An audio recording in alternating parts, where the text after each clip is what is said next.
welcome to my channel. My cuppa is brewing, not steeping. Anyway, that's another story. I time it for 3 minutes. That's my thing, and that's what I do. Grab your work, grab whatever it is that you're working on, drinking, eating, and come and join me. This is a catered, not catered, it's a cat-eared. Yeah, I know, it's really weird. It's a cat-eared mystery painting. I opened this on the weekend and thought, holy cow, that's a lot of colour blocking. And I have got all of the black finished in a day. It's a 30 by 40, I think. Is it 30? Yes, 30 by 40, spot on. It's a mystery diamond painting from Amazon.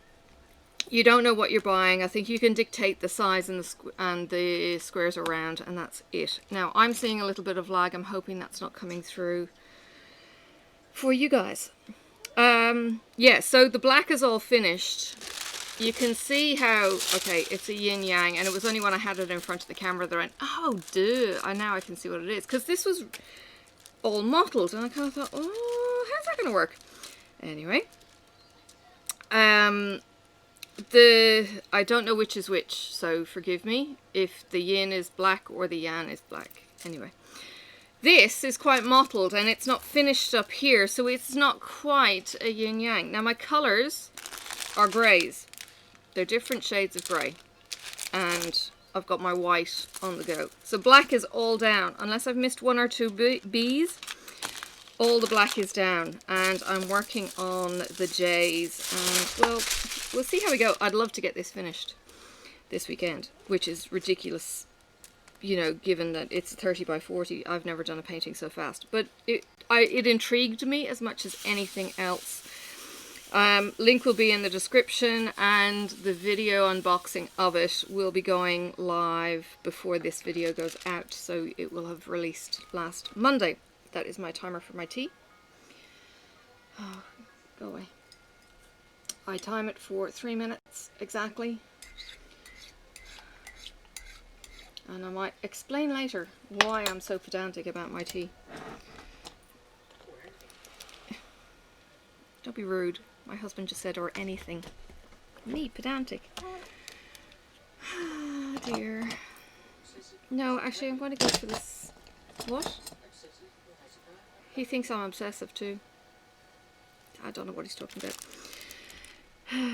Anyway, yeah, he's saying it's laughable coming from him who has high OC, which is not obsessive compulsive disorder. He's just obsessive compulsive. He likes his ducks in rows, and if they're not in rows, he'll probably assassinate them. Anyway, he blames the brain injury on that one. That's a whole different story. Oh no, sorry, he was pedantic before then, so yeah, okay, so he's always been obnoxiously... Oh, okay. You know what, you're not talking loud enough for the camera to pick you up, so I actually need you to either speak up or shut up. Okay. Right, we with him? Oh, so one of these days I will actually get him on video. We were going to do a couple tag at one point, but yeah, that didn't happen for whatever reason. Yeah. Alright, I don't know if I can have so much to talk about, but I do have a lot to talk about. I watched Cassie and Aaron from Autumn Lane Stitchery yesterday, and while I find their banter amusing, it's funny, it does actually remind me quite traumatically of banter I had with my ex, and he is now an ex, and I hope that they are not equally going to travel down that road, because the finding faults and putting it on video, on the record kind of thing, yeah, it can kind of take its toll after a while. The joking, the public joking and putting down, it triggered me. I'm not saying that that's where they're heading, I'm just saying it triggered me from memories. But anyway, the banter is still quite funny if you know that they're rock solid. Yeah, anyway. Aaron is the designer. He's the artistic, and Cassie designs, and yes, she tells him what to do and he pretends to ignore it, kind of thing. Anyway, they were a lot of fun talking about new designs and Halloween patterns, and it was really, really cool. Maybe that kind of dynamic only works with certain types of people. Yeah, that could be true. And maybe that's why it didn't work with your previous. Yeah. There was two. Is that bad enough for you? Yeah, possibly. He's saying dynamics work with certain type of people. It kind of, it got to the point, I think, where he may or may not have been pulling me back down to his level, which is why it didn't work, because I wasn't at his level. Yeah. I don't know. He's never commented on my videos, so I don't know if he watches them or not. Anyway. Let's move on to happier pastures. Yes, exactly. He did send me a friend request. That was freaky enough. On some social media thing, and it was like, I'm not sure I want to be friends with you again. Anyway. Yes. Exes and the trauma they cause. I'm probably using too small a placer. I might go to the big placer for this one. I used 13 with the black yesterday, and yeah, like I said, it powered through. So there are definitely good places for multi-placers, and that's not going to work because, oops. Now the thing is, you poo. It picked up one next to it. I was like, oh, man. Right. Okay. Let's try and get the story together and, you know, let's relax and get into our happy places, people. And don't burn yourselves on the soldering iron. Oh, my husband must have burnt himself on the soldering iron. Although I didn't hear a yelp this time. He's a bit dangerous with electronic hot stuff. Yeah. You're dangerous. You're dangerous. I've got pain tolerance. Oh, he says he's got pain tolerance. Oh, God. Right. It's mostly to do with drugs, but don't worry about it. Okay. Alright. I've had a busy week this week. I actually was talking to my office buddy during the week and kind of saying, why am I so sore after work yesterday? And she was kind of going, oh, it's because of the situation you were in. And I was like, okay. I felt like all I was doing was, well, actually, no, I didn't feel like all I was doing was just sitting in the chair and not moving. I actually felt like I was standing quite a bit and everything else. But she reckons that the tension of being in this environment is actually putting you, I suppose, on a higher alert level. So I was quite sore then Tuesday. So it's interesting. She's saying that she's got a bad back. She's on whatever drugs they give people for bad backs. You know, I think she also said that she's got rheumatoid arthritis or something. She sees a rheumatologist. She's 35. I kind of said, oh, child. Yeah, but she's always, you know, put up with bad backs. I've got a couple of other colleagues who have bad backs. One has recently come off his meds for whatever reason. He was on some pretty fun stuff, apparently. My doctor's freaking me out because he keeps on saying, well, you've been in a fair bit of pain and we've got to take you off the codeine a bit slowly. And I'm kind of thinking, what? Yeah. I was like, okay. Yeah, well, I don't mind not being on the drugs. It's the pain continuing after the nerve block that I'm not really looking forward to. And I think, when I think of it, when I had my shoulder done, I had cortisone in my shoulder. And I think it was like, woke up one morning and it was like, oh, like there is no pain there. But in between, yes, there was pain. getting it in wasn't exactly fun. The hip was certainly interesting when that got done, but that pain, I used to be able to tell the weather with my hip. It was like when it got cold, my hip would ache the days before, and it was like, oh, this is not good. Got the cortisone injection in my hip, and it was like, yay! Oh, it was just so much nicer. This year it hasn't been so bad. I think the back is actually exacerbated, and because I'm on now pain meds, I'm feeling less of that pain. I might need that again, so I'm going to leave that pain local. Let's see how we go. Yeah, but pain is a funny thing.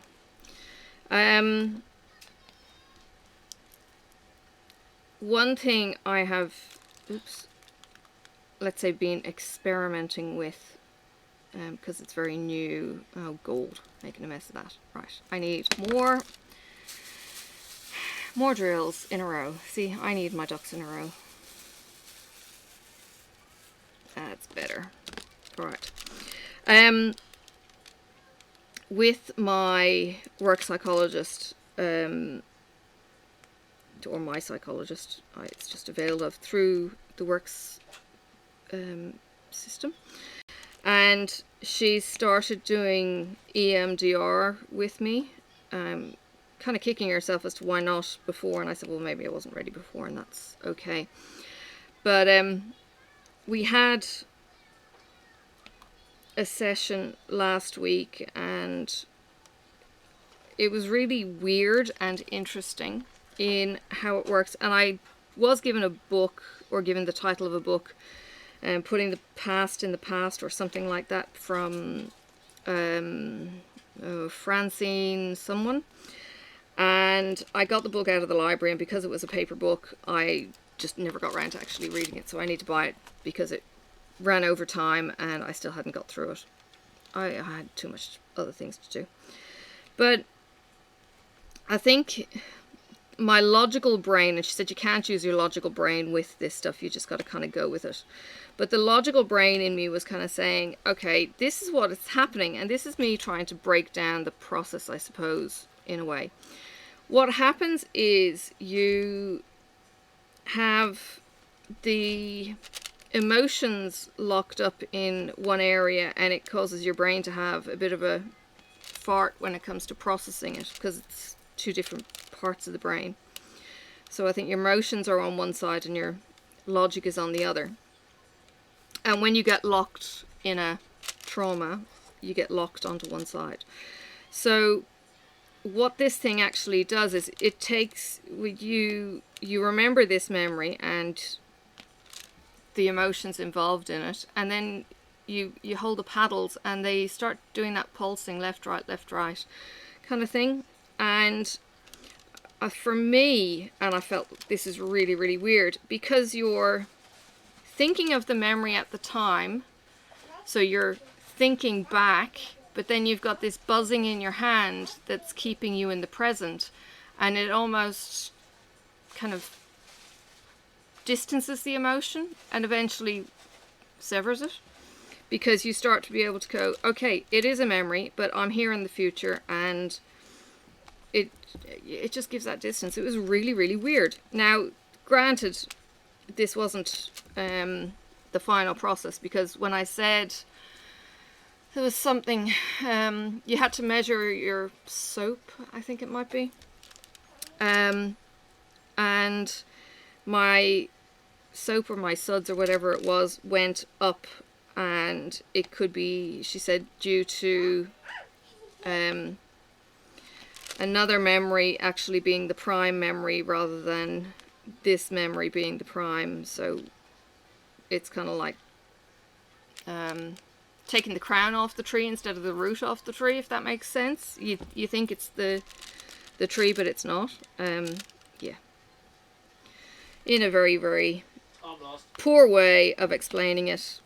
Yeah, that's where I'm kind of thinking. But yeah, so the job's not over for a long time, but that's okay. We keep just plugging along, and I don't know. Someday there might be a bit more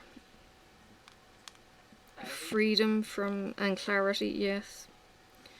And maybe I'll stop reacting out of pain and stuff in my current life.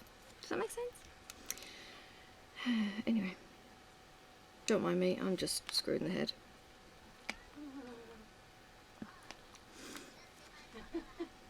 My husband's giggling.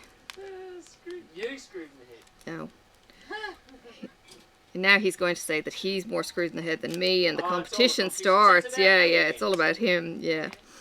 Oh, I'm listening to you. You've got no right to complain. See? Dear. Just made you out to be good, didn't I? Right. Oh. Did you just say I'm right? No, I did not say you were right. I said right like it was fine, right. Oh, right. I see. Yeah, I'm glad you do. I should stop now. Yes, you should. Sophie's on her tablet thing. I'm not quite sure what she's doing, but she's now dancing on it with 2 fingers. So I think it's broken somehow. Or she's trying to direct it and doesn't quite direct it well enough. I don't know if I like the steel tip. I don't know what it is. It's almost like there's a bit in the middle that either the blue tack comes out of, or it's level, but it doesn't seem to, excuse me, to release the drills quite as quick as, I don't know.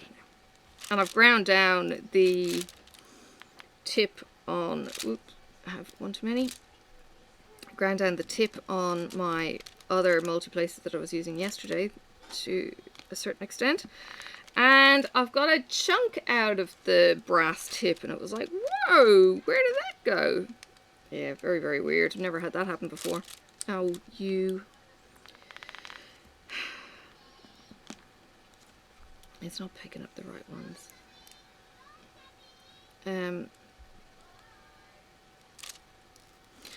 I went to get my nails done on Friday afternoon, and the brief for my nail technician was autumn. And she's going, why autumn? I said, it's my birthday month. And she goes, what?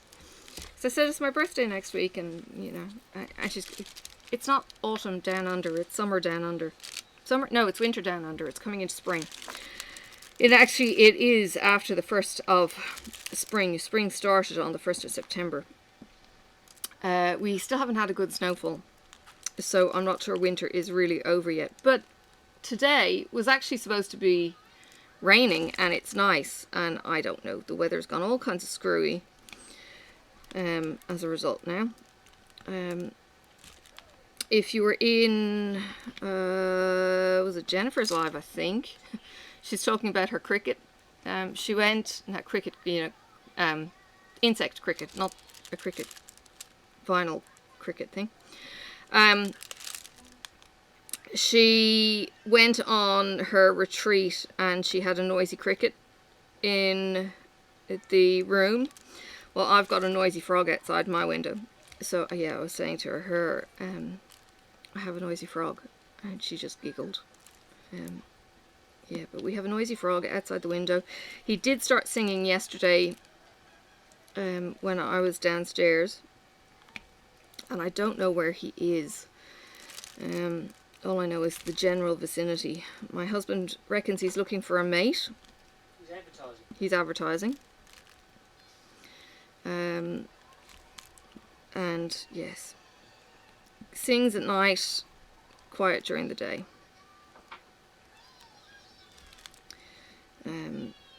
In my old house, we used to get frogs jump up on the window, and they're only like little inch long, size maybe of a, you know, dollar coin, 50-cent piece, that kind of, you know, size. They're not big at all, but the noise that they used to make was just incredible. Yeah, an Australian 50-cent piece, or a US dollar coin maybe. Yeah. I think think the Americans would be a bit puzzled by the Australian 50 cent piece. We've got 7 sides on ours. No? 7? No, we've got 11. Irish has 7, I think. It's very strange.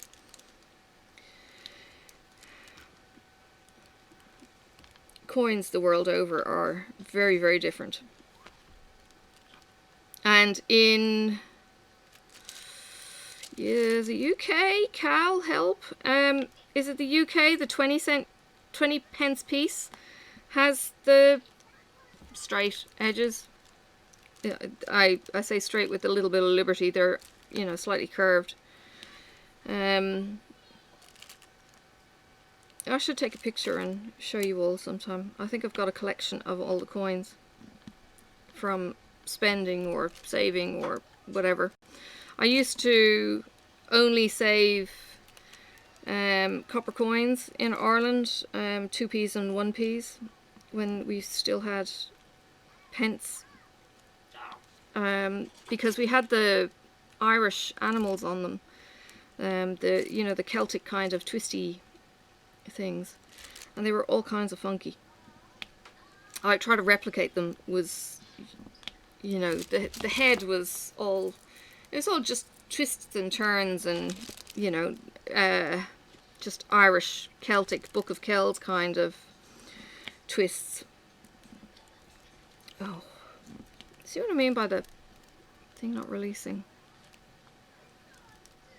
I think this is 6th place or 2.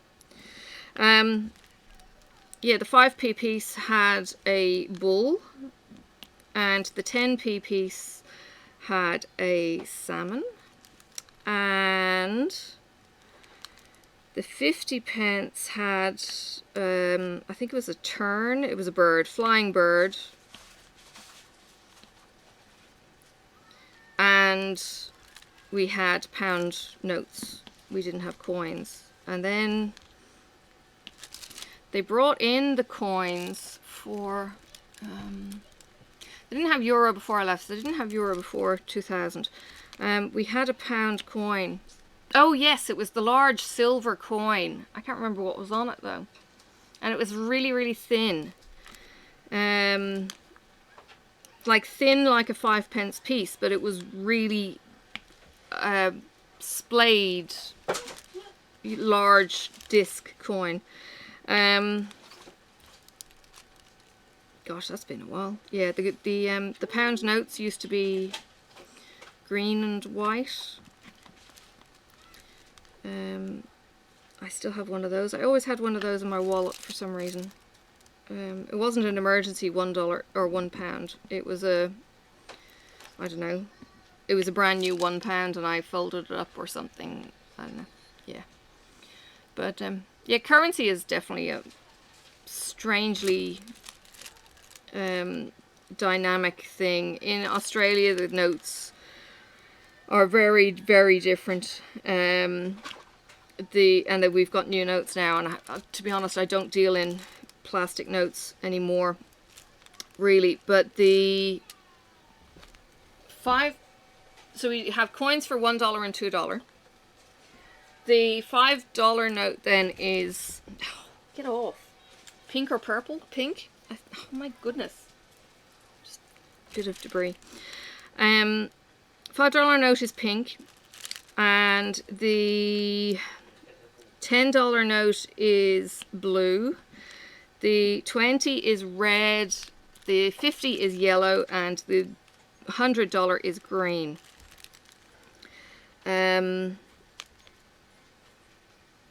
It's really, really cool, and you can differentiate in, you know, a heartbeat.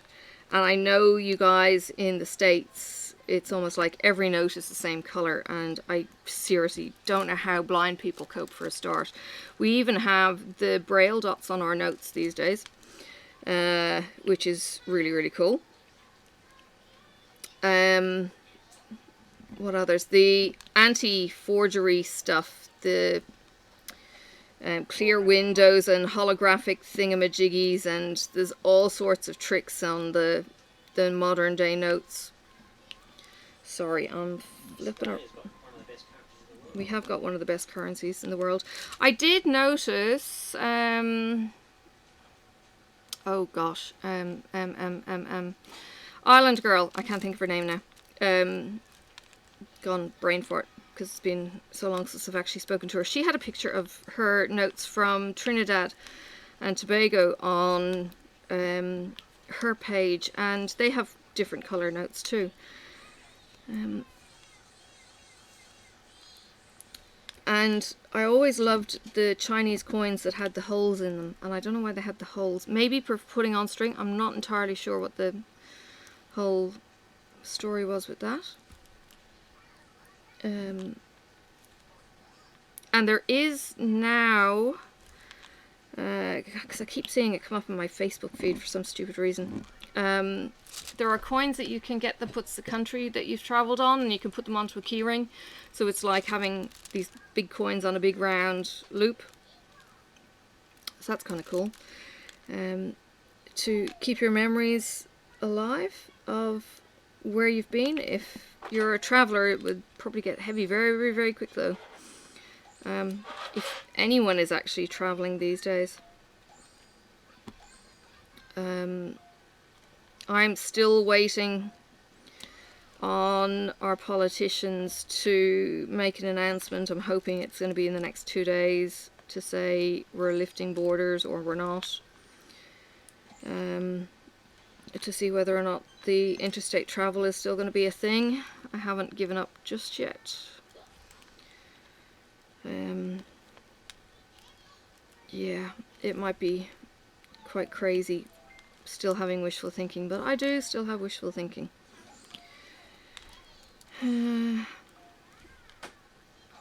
My son called to ask me if we'd catch up for a brunch for my birthday. That was nice. Which one? The one who's talking to me, the younger boy. Well, 2 of them are. Well, yeah, but he's in the mainland. 3. He's on the mainland though. Okay, the youngest son. Yes, my youngest son asked me out for lunch, breakfast or brunch or lunch or something. So we'll do something. We're getting our haircuts for the first time since COVID. Tuesday. I don't want much done to me. I have been trying to get my hair as long as it is for ages, and for whatever reason, and I really don't understand this, my hair is actually in pretty good condition. Usually it's got split ends and everything else, and I don't know why it doesn't at the moment. Nice pillow case. Sorry, just trying to It's a reason. go there. No, because that hasn't, no diet and pillowcase has changed since, but maybe I'm using more shampoo conditioner, I don't know. I have been washing my hair with bicarb or not washing it a lot during the week, so I'd be washing it on the weekend maybe once a week, and if it was quite bad in the middle I would be doing a bicarb rinse. I don't know. And then it's tied up like this loose kind of hoiked up ponytail kind of thing into a messy bun, so it's not crunching the ends. Actually, that might be the thing. I had got the ends all crunched in before, and now I haven't been crunching in the ends. I've been leaving the ends loose, so that may be why I'm not getting the split ends, because they're not getting crushed all day. Oh dear. Yeah. So yeah, be kind to your hair, girls. And guys, if you have long hair. Jeremy.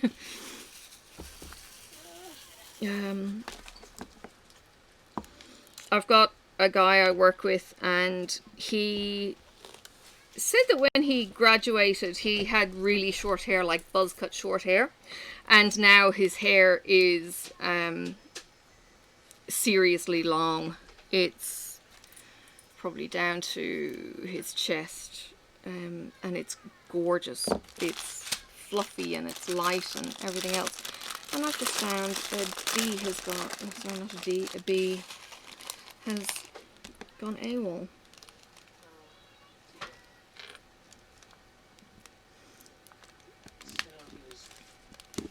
Oh, it had just moved out, but it was still there. First, I can't find the glasses. And they're on your face? No, I've got the progressive ones instead of the ones I can actually see with. Now I've lost a little packet of. You lost your nuts again. No, they're not nuts. They're pins. That's probably the best word for it. Okay.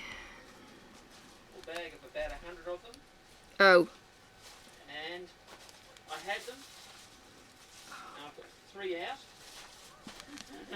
Just need another one. I can't find what I had it a minute ago. These are popping. Interesting. The glue on this seems quite thin. And I thought it was Mrs. Coffee who I watched get one of these. Oh, my arm's rubbing off them as well. And I looked on Mrs. Coffee's videos and I couldn't find it. So I don't know who prompted me to get this. Which is a little bit frustrating when you watch videos and it's, you know, you can't credit the creator who, you know, enabled you. Yeah. I could have sworn it was Mrs. Coffee. Anyway, maybe not. Or maybe it was just that I was looking at titles and I didn't see what was pertinent in the video titles. I don't know. Yeah, it's alright, Sophie. And it didn't come up in a search either, so I was like, okay, very, very weird.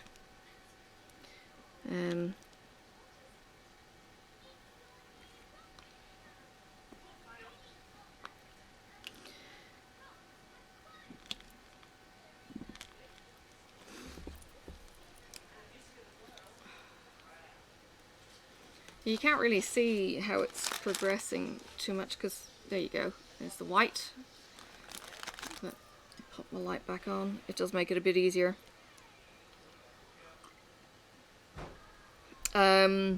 It's really, really clear, the image. It just uses A, B, C, D, E, G, H, I, J as symbols, so it's just the letters. So yes, nice and clear and easy to read. What's press? Press. 2 presses. Yes, that's it. Just twice. 2. Just 2. I was teasing Sophie this morning. She came in going, toes! I said, toes? And she was meaning toast, and I knew she was meaning toast. But she was trying to tell us that she was hungry and wanted her breakfast.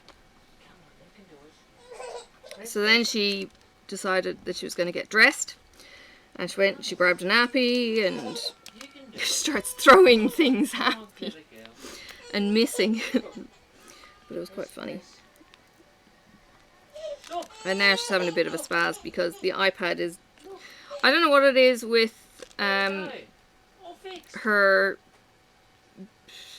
what is it, the ABC View, iView or something that the kids shows. It will shit itself every now and then and you get a kind of breakdown screen, but it will keep playing the audio. But it's just the video screen. Look, it's an iPad too. It's 11 years old. No, 9 years old. So it's doing really well. So yes, it's relatively going strong. The fact that it holds charge is amazing. Oh yeah. Lasts her most of the day, given that she's playing it all day, videos all day. Even if she's not staring into it, it's still kind of playing in the background kind of thing. Yeah, she's... Yeah, she's all over the place. But it's like she just wants the background noise. Yeah, I was like that as well though. I'd put the TV on for company when I was at home alone with the kids. And watch, I don't know, Days of Our Lives or whatever daytime Hallmark movie came on at 12 o'clock in the middle of the day. It's terrible. Hence me rewatching and rewatching the same DVDs that I used to.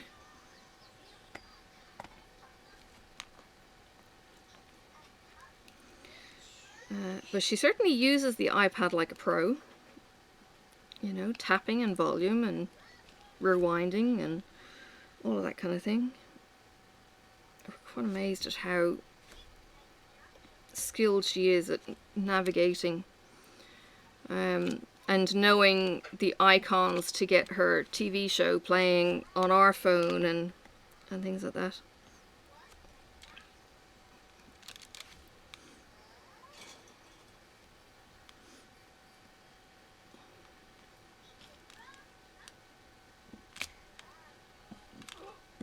Oh, get down. Yeah, I think I briefly mentioned, the glue on this is very thin. I have pushed a drill and it's piled the glue up around it and stuff. And it's like, So they're cheap. They're cheaply produced in that it's just a black and white print. But you know, for a bit of fun of not knowing what you're going to get, I did see when I was doing my search, Crashly had one of these and she got the moon. And somebody else mentioned in her comments that a lot of the ones they had seen were all the moon as well. So I don't know if she got 7 or if the video I'm actually thinking of was number 7, but this was kit number 2. You only know that by the sticker on these though, so my GO2. So just be warned, I suppose. They do keep it really simple, I suppose, in that you've got very few colours.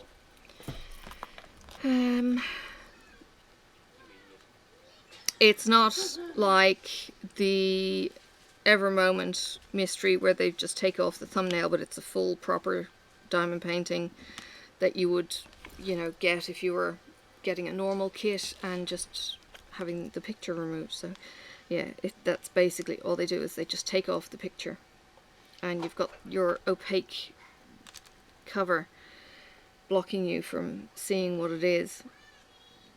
After all that, they were the wrong pins. Oh, go. Right. Not paying attention.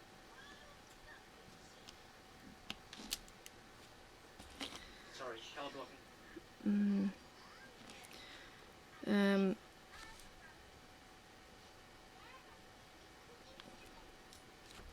I was looking at it yesterday, I think somewhere up here. The word ice is written. I was like, okay.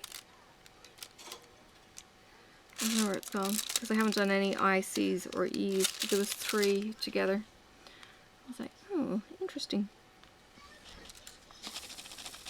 I don't think I've had a diamond painting make words before, but I do see that a few people post those as well.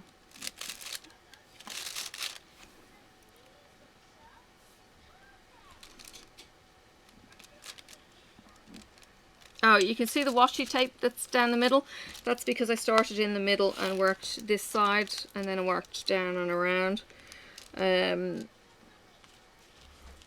I hate the clear contact like this, and I don't normally do colour for colour. I usually do sections, and I'm quite strict that I only do sections, but because this one was pretty much a colour block, being the majority colour, I decided to change my method of my madness and go with color by color, and it's in Ziploc bags, so you know, it's the kind of thing that I was kind of going, oh well, I take it out, but that means I'm gonna, and if I don't finish it, and it's like, where am I gonna put it? And yeah, so let's just get it out of the way.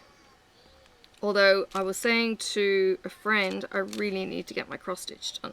I really would like my fish finished for my Dark Queen of the Sea stitch along.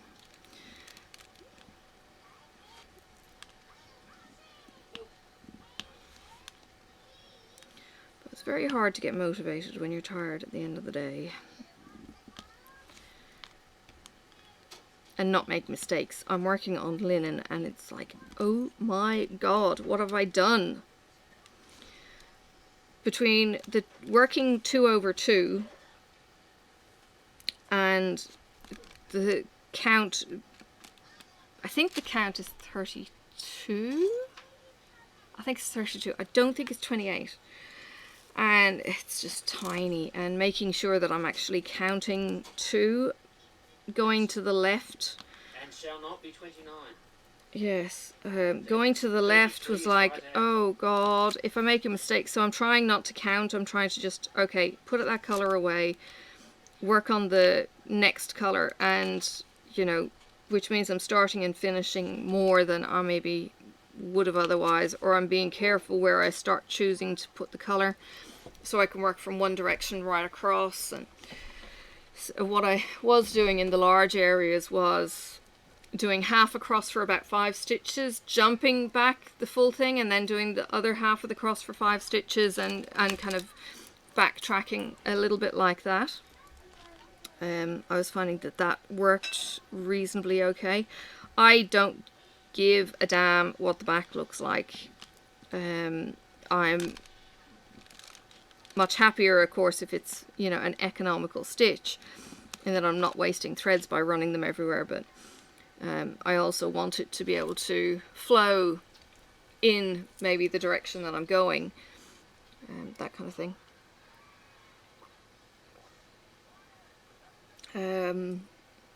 I think it was Rachel, you had, it might be the stitch that you're doing at the moment.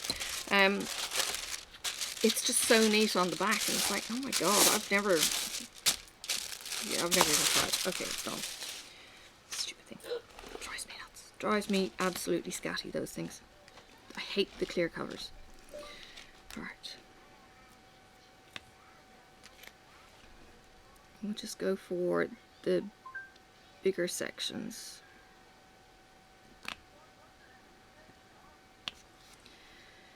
Oh, there it is.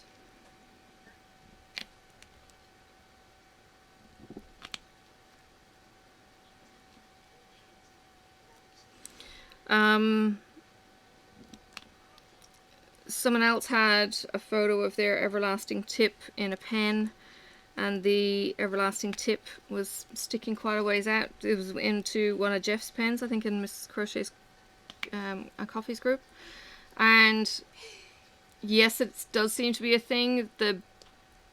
The shaft of the everlasting tip is quite long, and excuse me, because it's skinny or skinnier than the pen, you do need to either glue it, or as I've done in this, is to put the paper in so it fits and doesn't wobble around. So it's not necessarily a flaw, but it is a little bit of an annoyance in that you've got to do a little bit more work with an everlasting tip to make it fit in your pen. If you glue it in, it means that you just can't swap it out like you maybe would like to if you find a pen isn't your favorite, or you want to use a different pen for, I don't know, different day of the week.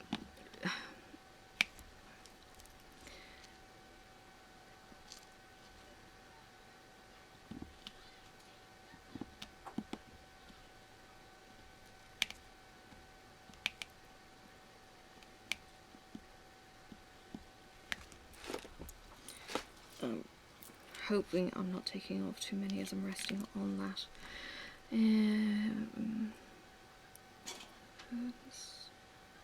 So did I get this right? We're having a haircut on your birthday. Yes. Now we're associated days together. Took a while to sink in, didn't it? Yes. Yes, we had haircuts booked when COVID hit, and then they said, oh no, you can get your haircut, and we were kind of going, yeah, no, it's okay. And I only get my haircut every 3 months anyway. They're going to get a bit of a shock, aren't they? Well, it's Gabby doing my hair, not Jazz. But that's okay. They do a lot of what they call balayage and ombres in this shop. I don't know what any of that is. I just get my hair cut. Cut and blow dry. That's all I want anymore. Had perms when I was a teenager. Good God. The perm was okay when it started to loosen and I got the ringlets. Now all I have to do is leave my hair wet and the ringlets come in until a couple of days in and the oils start straightening the hair. So I go from loose rings to, or loose waves to straight hair.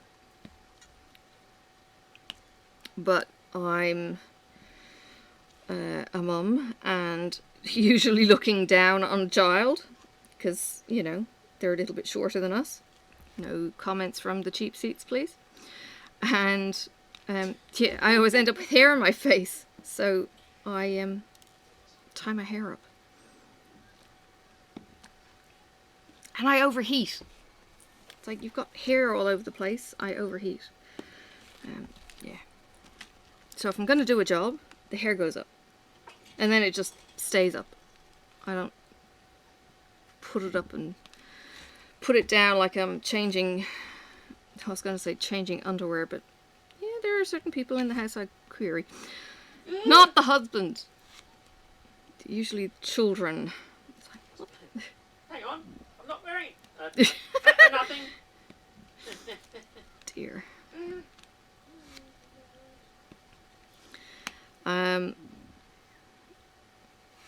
Yeah, I do the washing and I was like, why don't I have a full complement of week underwear in the wash? Yeah. When you get told, oh no, the washing's in the wash basket. Yeah. No. She's learnt this from her mother, don't you? Yes, I'm trying to... It's not bad, Yeah. I don't want to be traumatised. No. Put me off the tea.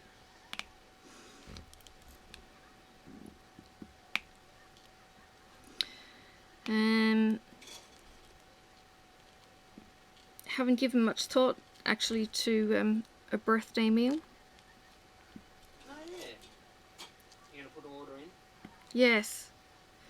Maybe some ribeye. Although if we're out in the evening, like till 6, it's going to make it a little bit tricky. Oh, so what you're trying to convince me is that we should go out and stay out and have a meal while we're there. No, that wasn't what I was trying to say at all. Actually, what I was going to say was we might have to do it on a different day, though. No! Okay. You'd like a reverse seared Ooh, reverse seared ribeye. Ooh. ribeye. You'd like a reverse seared ribeye with roasted potatoes Oh. and no veggies. Oh, gee. Oh, okay. He's figured me out. Slowly roasted pumpkin and parsnip. No. No, not a... Caramelised? No. We have that every Sunday. No. We have the roast veggies every Sunday. Oh, okay. You want snow peas and... Yeah, it'd be like the lighter vegetables and maybe even asparagus. asparagus.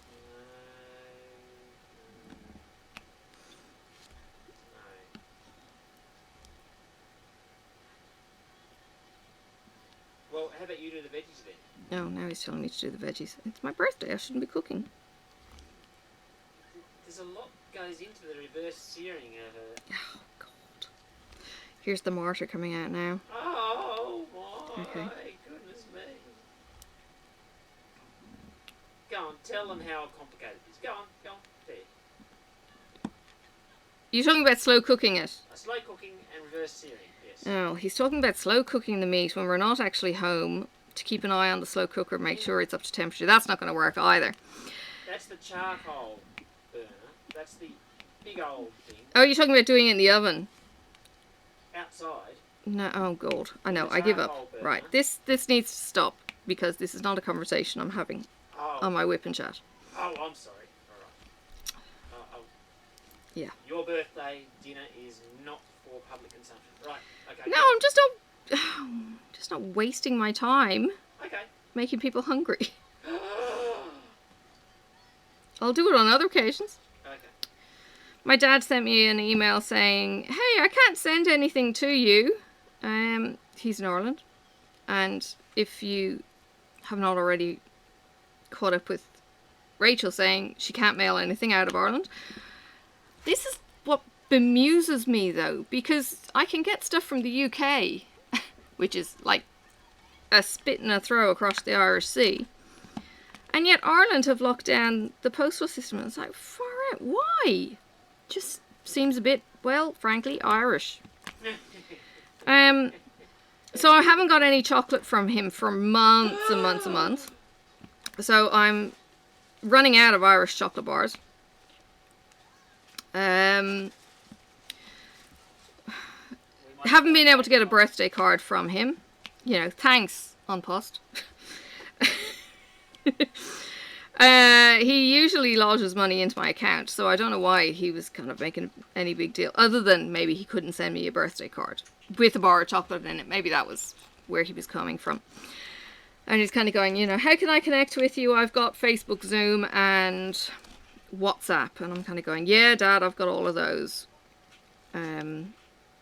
We don't talk often enough. But then the exchange, and by the time it's the end of my day, I'm absolutely knackered. Like, if I can't craft, then I'm not going to be able to talk to Dad. Even if it is like a 5-minute conversation, which is really shit lame and all kinds of, you know, lousy excuses. But hey, it's what it is. And, yeah, so I haven't really kept in touch. All that much, although I might end up getting a phone call from my brother because it's my birthday as well. He's pretty good. My older brother, well, they're both older, but my oldest brother, he's pretty good at keeping in touch. My middle son needed to get addresses for a particular reason. My son was saying, what the hell is with Irish addresses? Because it was literally like the house name and the town, just like Rachel's address is. And he's going, I don't even know what the name is or what if there is street. And I said, no, it's probably the house name. And honestly, I do not know how a new postman or a substitute postman coming into an area would cope in Ireland in the villages. My brother's down in Cork, and you know, just to get a house name and the town. So how, you know, there's heaps of roads this possible house could be on. How in the hell do they know where this is? It's just mind-boggling, seriously.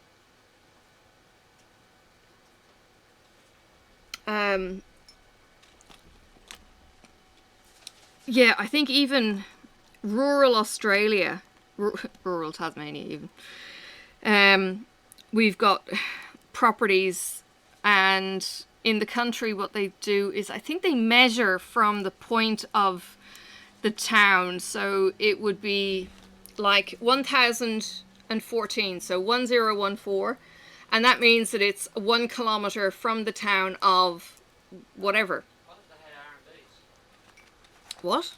Roadside mailboxes. Yeah, they do have roadside mailboxes, but they do the house number from the distance on the road, which was really, really cool when I found out how they did it. The other thing they do is they numbered the street from the direction of the post office. So if you enter the middle of a street, you just think, well, where is the GPO geographically? And you kind of go, okay, so we need to go left or we need to go right to go to the higher numbers or lower numbers, that kind of thing.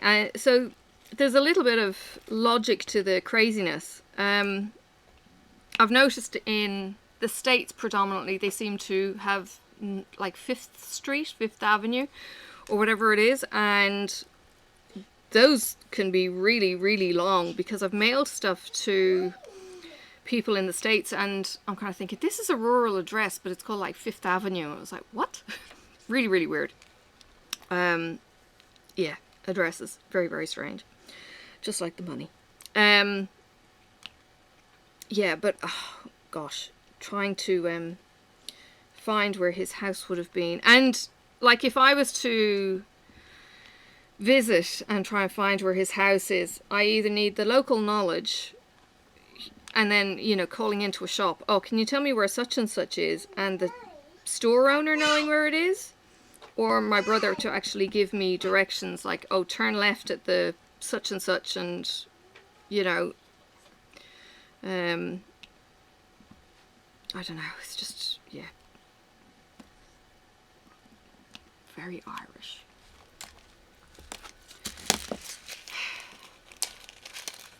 Don't know. One of the books I was reading, which was kind of made me think a little on this one, because the characters that she had,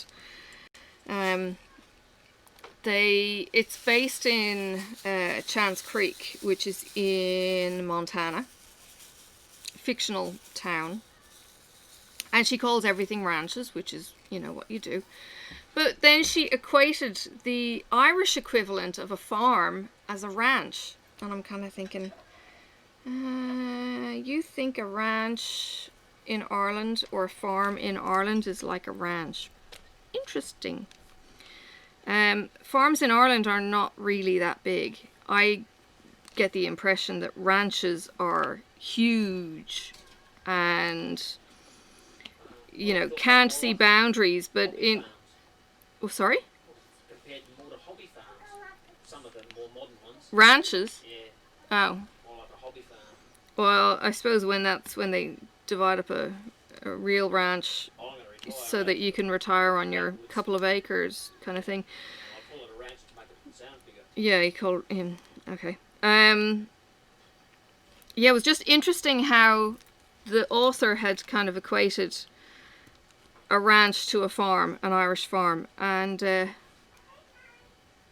you know, because I know Irish farms, and I don't think I've ever really paid much attention to the success or failure or anything else. They just seem to be messy fields, and I don't know, just my cousins had a farm that we used to go and visit, because I think I might have said this, I might have said it to my psychologist actually. My dad used to be really good at, he is really good at keeping the family connected, like the extended family. And when Mum was still alive, we would go down to the Cork family and visit them. And yeah, they were just his cousins, I think. And we would visit people that we would call family, but they were just, you know, forever friends with the folks. Yeah, he's just really, really good at that. I didn't foster that connection so much. I still get the information, oh, so-and-so is however old, on the Genie emails, you know, when we get the monthly newsletter kind of thing. Or the weekly birthdays or whatever it is. And it's kind of like, oh yeah, I vaguely remember, you know, them. And I do remember visiting the farm, but in Ireland, it's like you put on your wellies and you go and walk the farm, and the grass is sodden, and You Too big. you read stories like James Herriot. Cal will probably recall him. The James Herriot books where the cows are getting oh god, what is it now? It's like the intestinal lice. There's a name for it. Flukeworm. And the flukeworm lives on wet grass, you know, wet lush green grass. So the more load that you've got of liver fluke or something on the grass, the more harm your cattle are going to come into. And I remember, you know, seeing either images of this flukeworm or liver fluke thing, and it's just every time the cow takes a bite of grass, they're getting, you know, a grass load of these liver fluke and infecting them, and yeah, that's why they get the injection of goop down their throats every year.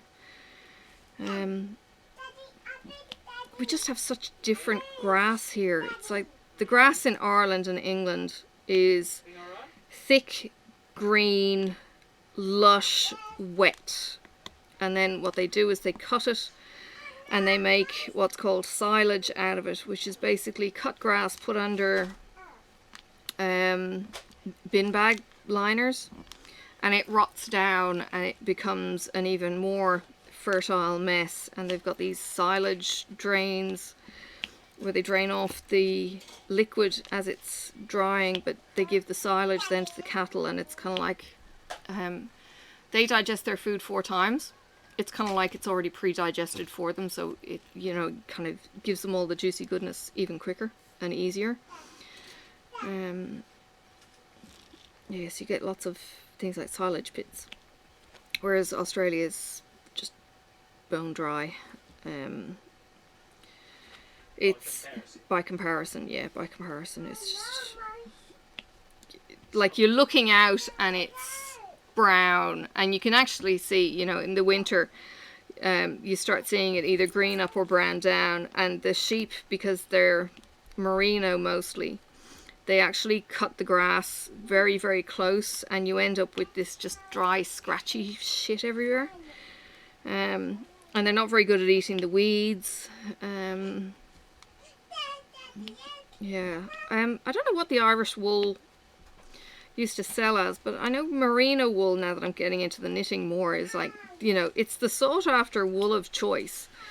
But the Irish used to have sheep for wool and have sheep for food, for meat. But they were much different. They're cleaner because it's more rain. Here they're just dirty, grey, scrawny creatures. Very, very different. Very different.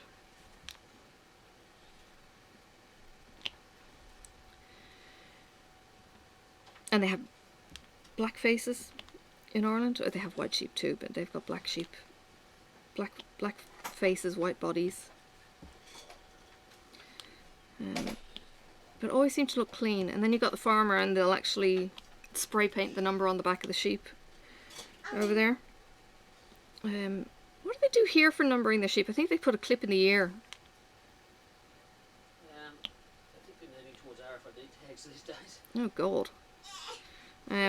But they don't spray paint the sheep. You'll actually get sheep with, you know, pink. I could be wrong there, but Pink backsides. I was talking to somebody who was saying that they were doing that a few years ago. Actually, they were talking about cows. That might be more to do with dairy farms. What, they chip their ears? I don't know. I don't think that should be. Well, I don't know if it was ears, but might have been injected. I don't know. Right. But yeah, I suppose ears would be just as good.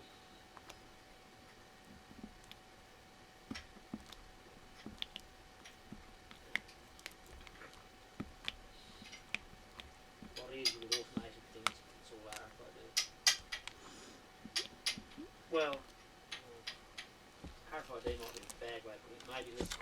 NFC. There you go. Right. Possibly even long range NFC, so it could be like 3 meter. Oh wow. A 3 meter range on a chip. You can get to quite a range, but it just depends on how big the area is. The antenna.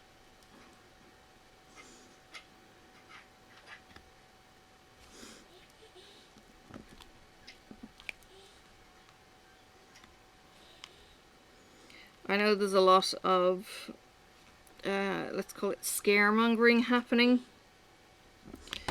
around COVID, and people talking about chips, and people saying, you know, if you're not vaccinated, you shouldn't be getting payments, and all of this kind of thing. And they're, you know, saying it's either the end of days or it's all about the microchipping, and I don't know how much thinking is going into what they're saying in some cases. I think people are probably more willing to panic initially than they are to stop and take a beat.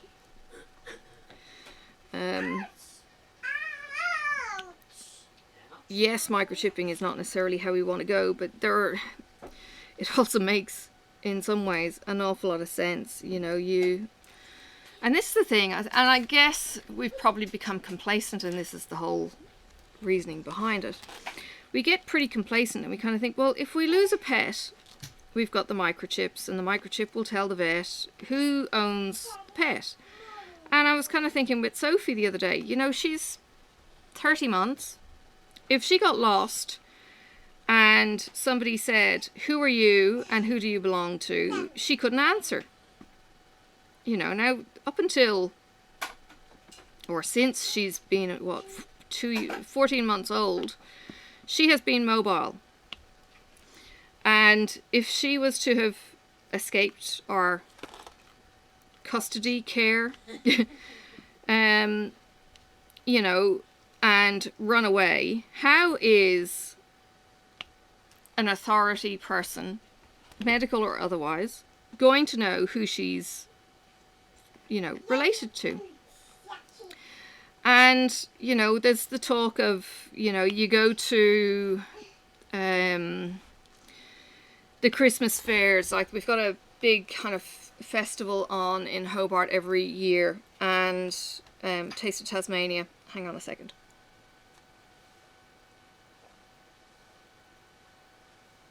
And it's not the only event, but it's come up with me and my kids when they were younger or whatever, about writing your arm on their number, writing your number on their arm with a permanent pen, so that if they got separated from you, they knew who to call, because nobody remembers phone numbers these days. You know, and that kind of thing. And it's like, okay, but when you've got people who can't talk, what do you do? And it's the one thing I suppose that would freak me out, is losing a child. Having them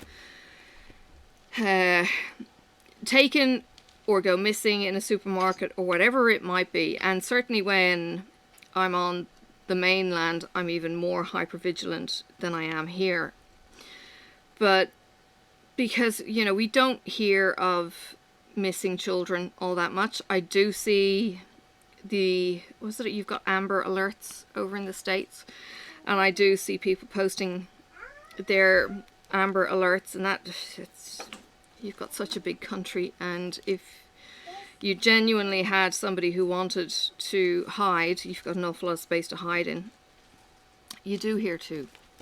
We're certainly not small. If somebody wanted to hide, you could. But the whole idea of chipping for identity purpose kind of makes sense. The whole idea of, you know, what we do with our animals with euthanasia makes sense. There's now a campaign starting for euthanasia, dying with dignity, I think they call it, to be before Parliament in my state. We've got it in Victoria, but you have to have lived in the state for a full year, I think. You have to be a resident in the state before you can apply for the dignified death kind of thing. And I guess when you're terminal, you don't have that time necessarily to be able to go, okay, we're moving because we can't get it in our state, but this is what they want. And the family that are campaigning for this, they actually recorded their mum technically suicide, and they recorded it to make sure that it didn't implicate the family. They left her alone, and this is what the argument was. They had to leave her alone while she did the final act and didn't have the dignity of having her family and her friends around. I've watched another video of some woman who actually had a party on the day of her death, and that kind of, I don't know, she seemed so happy and able. But it was the chipping. It was, we euthanize pets, and we don't euthanize people. We chip pets. We don't chip people, and it's, I don't know, it's the whole, we get used to things with the animals, and we don't, it gets a bit slower because of morals, ethics, or arguments. Were you in Australia when there was a whole referendum, I think it was, about the Australian ID card? Yes. Remember how that turned out? Yeah, that was stupid, because again, people are saying, oh, it's to do with my identity, and why should they wanted to link one card to your Medicare, your private health insurance. They wanted one card, kind of thing, one number to link all the services that you ever used. Not private health so much. Or maybe not private health, but it was all the government service. And now instead they've just passed. Instead of that, they've passed laws and made procedures where they just share all the information. So instead of having a common number that's the same across all the things, they just share it anyway. They just share it. It's exactly the same thing. Yeah. It's just that you've got a different number for each thing. Yeah. But then you've got people who they arc up and they say, but I don't want, like with the COVID app, whatever it is, that shows who you've been in contact with, and it's kind of like, oh, but I don't want government to be able to know where I am. And it's kind of think, well, hang on a second, what have you got on your phone? Because if you're on Facebook, it fucking well knows where you are. The government doesn't, but people know where you are. It's not like it's, you know, a state secret. People know what you're doing, where you are, what you're buying, what you're sniffing, what you've passed, because your phone is talking. The information that is out there already is staggering. And while nobody is necessarily wanting to follow, you know, Pippa Brown in Hobart, Tasmania, because why the fuck would they? It doesn't mean that the information isn't there. You know, if they wanted to spy, they could. Talking with somebody that I know, and she was talking about phone apps being installed on phones that for stalking purposes, and she sees this all the time in her work. The app is downloaded, it looks like any other app, and once it's downloaded, it then is deleted from a front kind of screen, but it sits in the background doing its deeds and can allow the stalker to track the person. If you seriously don't want to be on the grid, get off the grid. You're there already, you know, in Dayglow Orange, when you think, oh no, I'm just being quite subtle here or anything else. But to be honest, you know, the people who want to be off the grid probably won't be watching my video anyway. Because they're already off the grid, yeah. Yeah, I don't know, boggles the mind sometimes how people think that they're protected when they're not. And it's just like, yeah, it's nice, dear. But, yeah. By the same token, I don't think I'd like to go to the level of the Chinese. No, wouldn't necessarily like to go to the level of the Chinese where it's surveillance everywhere, but then you don't know what you're being surveilled on currently. And I think you'd probably be surprised. I mean, okay, surveillance here isn't all to the same standard. I've seen store surveillance footage from security and stuff, and sometimes you get this pixelated image and there's no way in hell you could identify if it's me or if it's my husband, even with a beard kind of thing. The pixelation and the age of the equipment and everything is so old, it's useless. And then you get other things like the bus services, and the footage is so good you could spot a coin on the floor. You know, it's just markedly different, the standards that you can get when you don't have everything streamlined. But yeah, to be able to have the Chinese system where they can identify a person in how many milliseconds, it was crazy. And you see the TV shows, we used to watch it, there was, I don't know whatever happened to it.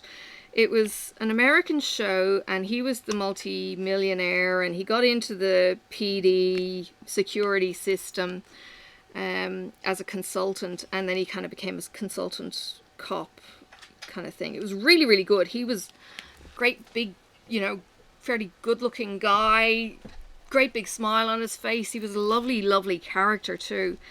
And he was, you know, in a way kind of naive about what his footage could do. I can't remember what the name of it was. It was really, really good. But again, the idea that, you know, they could find someone and, you know, they're zooming in on people, and it, you know, I don't know, it's a little bit MacGyverish, but yeah, it doesn't really work like that. Yeah, it was not Chicago PD, but it was something like that, or NP, I don't know. Anyway, I do like those kind of shows. I love it when you get to see hypothetically what technology might be doing. Look, Star Trek is the same in some ways. I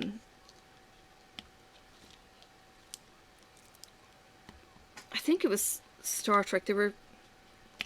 You kind of get down to some of the nuts and bolts when they start making first contact, and they start trying to explain to other cultures that have never met people from Earth, and they might be talking about money. Oh no, we've done away with money long time ago. Oh, but what about jobs? Oh, well, everyone's got a job. And it's like, well, what happens if you don't actually have a job? Because yes, sure as hell got a lot of bludgers around, you know, on the dole and stuff, and you know, all they're doing in fact on the dole is just taking drugs and having a free ride on the government. And it's like, how did they get rid of that? It's like, come on, you know, can we get into some deep sociological... Sorry? A lot of people do. Okay, no, but the ones I come across do.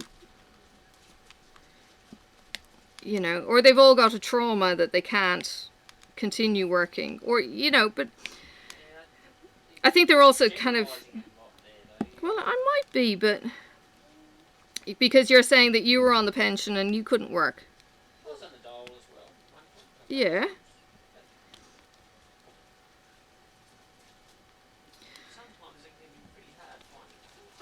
Yeah, I get that. But then sometimes people need to think outside of the square, and sometimes, you know, they can't always aim for the job that they might have been trained. If they've been brought up in, let's just say that both their parents were unemployed, all their friends were unemployed. Yeah, exactly. What's their incentive to go and work? No, I'm saying they've got no example to go by. No, they don't. So, no, it is a learned thing as well. If you've been brought up by people on the dole, then they actually call it getting paid. They don't have the skills to... Yeah. Their whole mentality is how to get the best run you can. Yeah. Out of the system. Yeah, so there's the whole screwing the system mentality, whereas... Not screwing the system, but getting the best bang for your buck out of the... Even if you're doing the right... Sure, and look, and here's another thing. I have actually spoken with people who said, it's not worth my while going out and working 20 hours because of what they lose in comparison to the adults. So if you work for 20 hours, you actually lose this amount of money and you end up worse off by having to work. And I get that there's no middle ground, and the lower paid certainly do seem to suffer. The sliding scale and having to declare certain hours. Something like, let's just say, depending on, let's just say it was $10 an hour, you could earn $100 before you start getting cut. So there's 10 hours worth of work, which means that it would have to be a very, very, very casual. Yeah, and I get that, and that's not geared for people who really do want to make a go of it. Because at that stage you'd lose dollar for dollar over a certain limit. Yeah, or you'd lose even more, because as we found, when I met my husband, he was on benefits, and because of my income, he lost not just his benefit, he lost the healthcare card and other benefits that were hidden almost, that we then couldn't avail of. So it wasn't just that we lost the pension coming in, it was lost. We suddenly had to pay for his medications, which instead of being $10 a month was now $50 a month, and or whatever, even more, even more often than that. So it's, look, I get that, but look, it's just, they don't solve all problems on Star Trek. Sure, but it can, look, I know it's hard when you want to work and you can't find work, but then there's also well, can you just do anything? And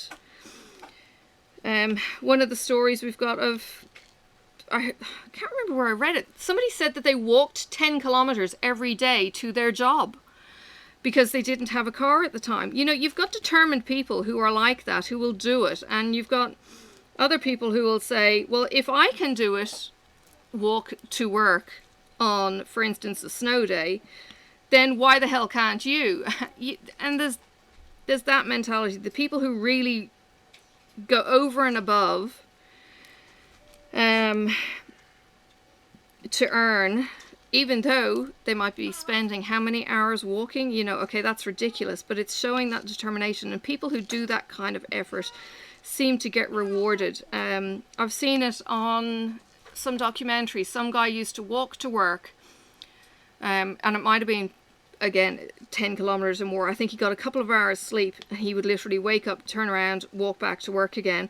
And his employer at some point gave back to him by buying him a car. Those kind of acts of kindness.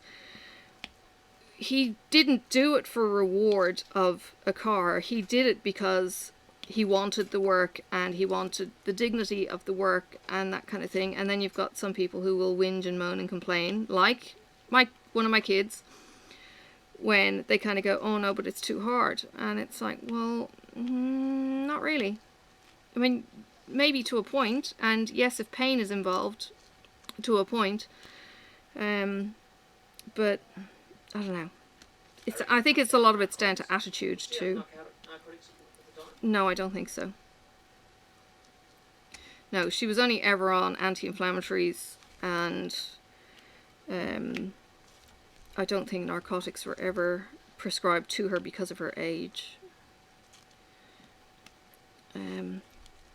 Anyway, look, if I'm pressing anybody's triggers, I really apologise. I'm not trying to pick holes in what you do or why you do it. It's just, you've got this general malaise, I suppose, in the community, and there is no easy answer, to be honest. I mean, yes, it'd be nice to say, well, you're all dull bludgers and whatever, but it's not necessarily quite as cut and dry. But, I've heard of people on Centrelink because they're deaf in one ear, and then, and I'm kind of thinking, but hang on, there's people in the community who are deaf, working full time, and yet they're working, and it's like they're not held down by their disability, they rise up despite their disabilities, and that kind of thing, just puts the excuses to shame. I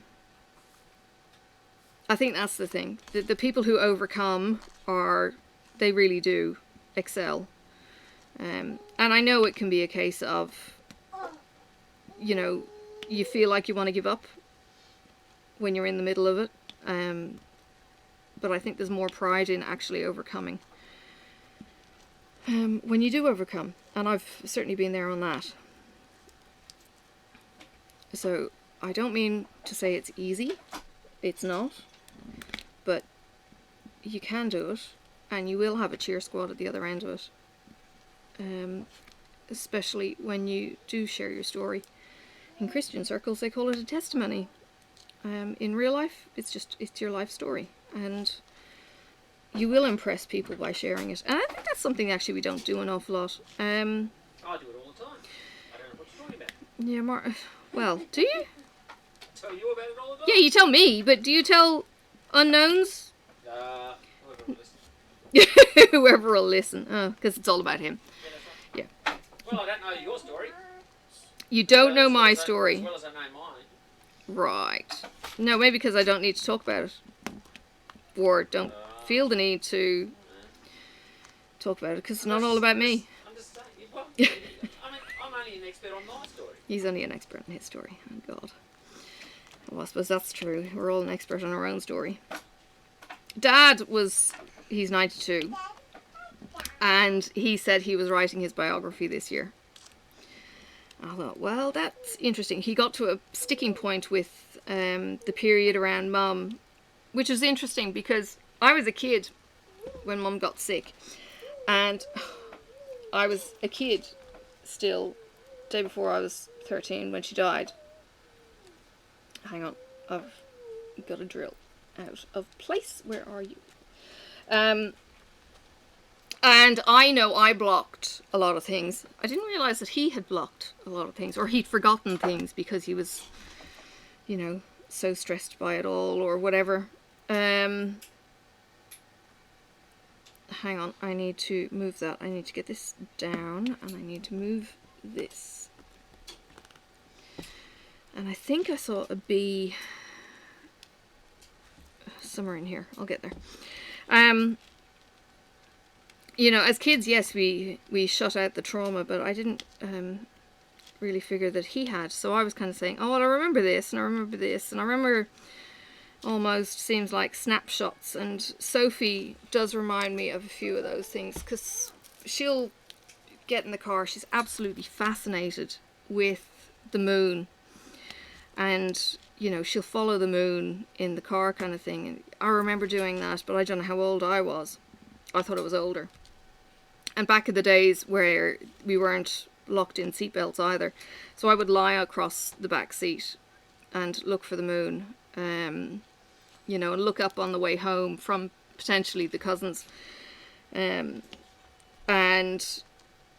you know, I remember things like, you know, road trips and that. But I was reminding Dad of some stuff that he had forgotten about. And time, because when Mum got diagnosed, I think Dad started to reconnect with family overseas. So they did a big trip to Canada. My Mum's brother is in, or was in, Toronto, I think. I know they visited Buffalo, but I don't think they lived in Buffalo. They lived in a trailer park. Mum and Dad went over to visit. I was shipped off to friends or something. And they brought me back Buffalo, my bear.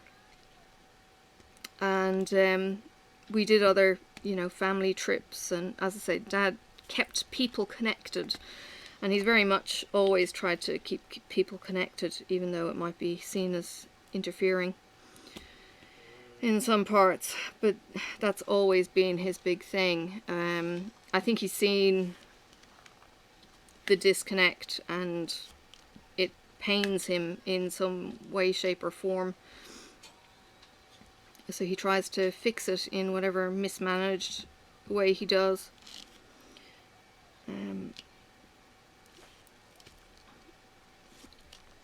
Yeah, but yeah, I didn't realise that, which is stupid really, because, you know, as adults we forget things all the damn time. Marcus forgets where he puts his glasses all the time. But, God, if you didn't hear that, he said who?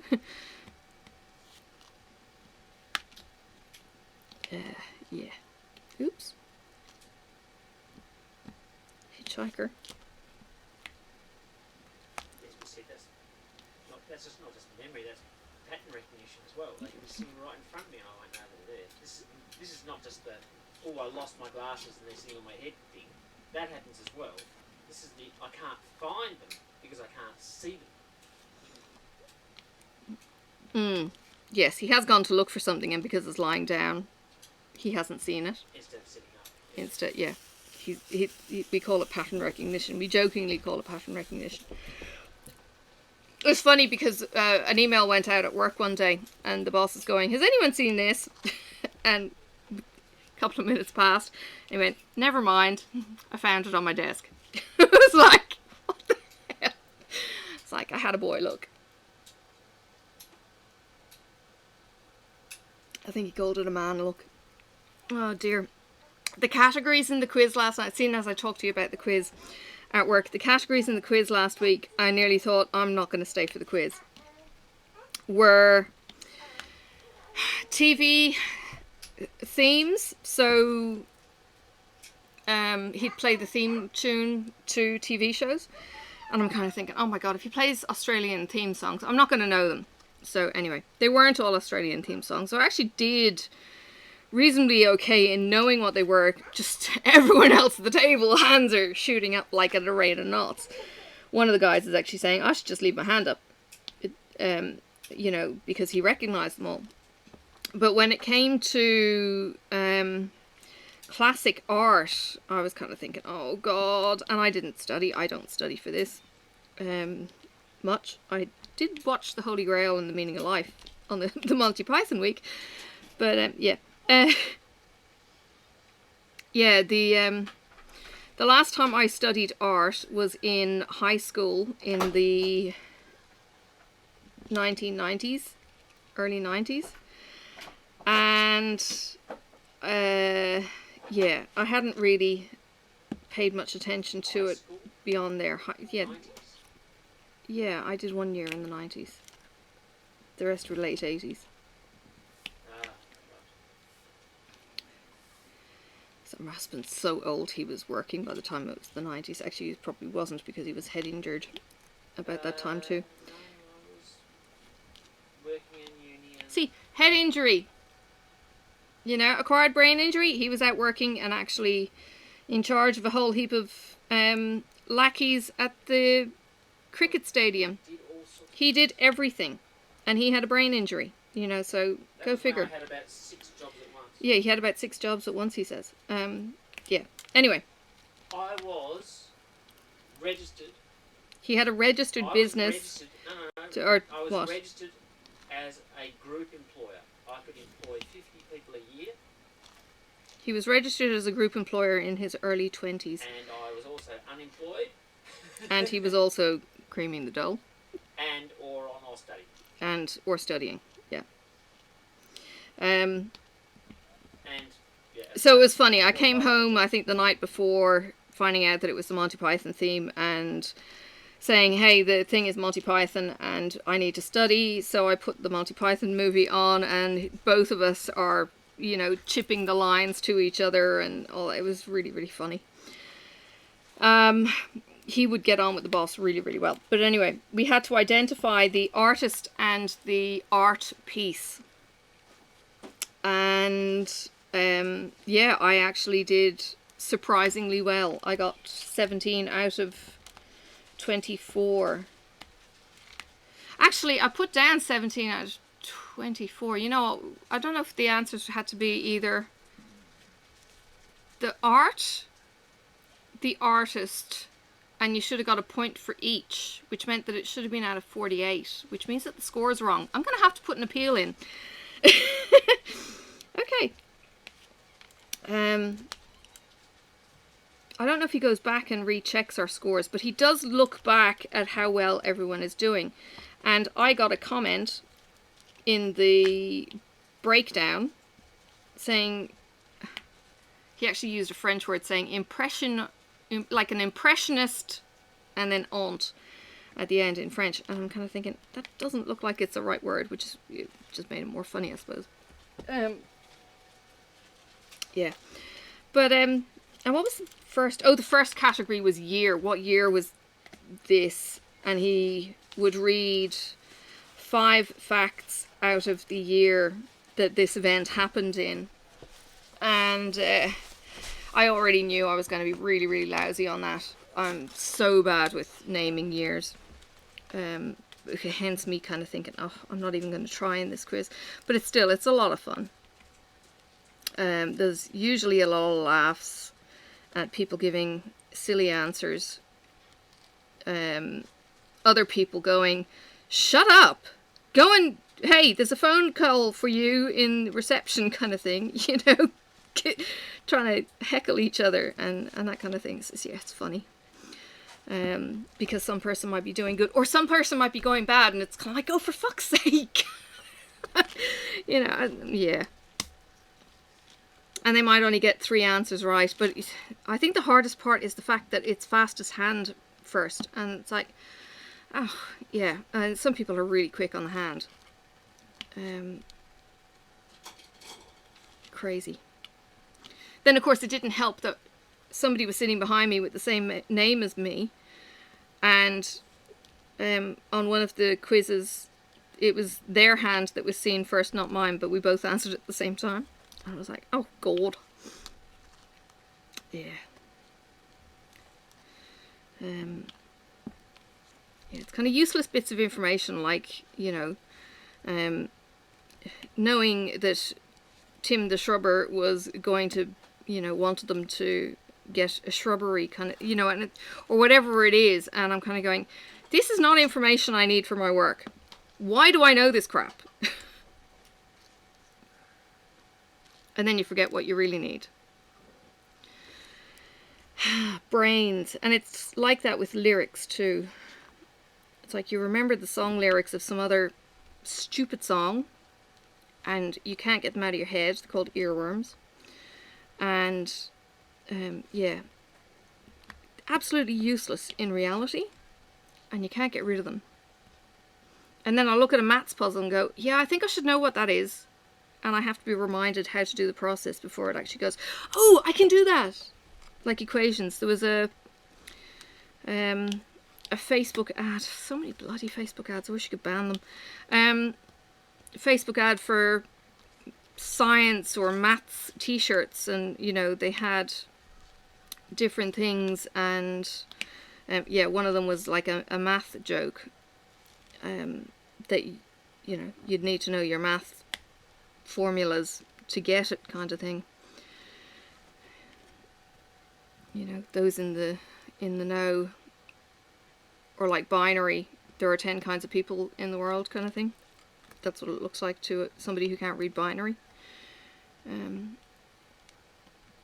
Yeah. Oh, get down.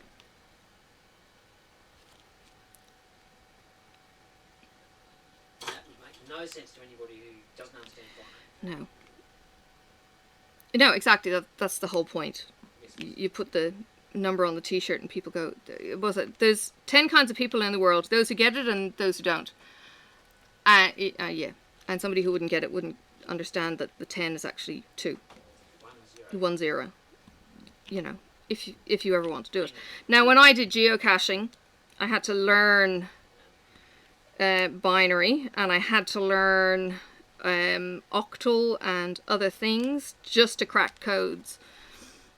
Some of it I could just Google. You know, ciphers and things like that. We actually had, I don't know if I shared this, it was ages ago, somebody in, what group was it? I don't know if it was the Cunning Cross Stitch,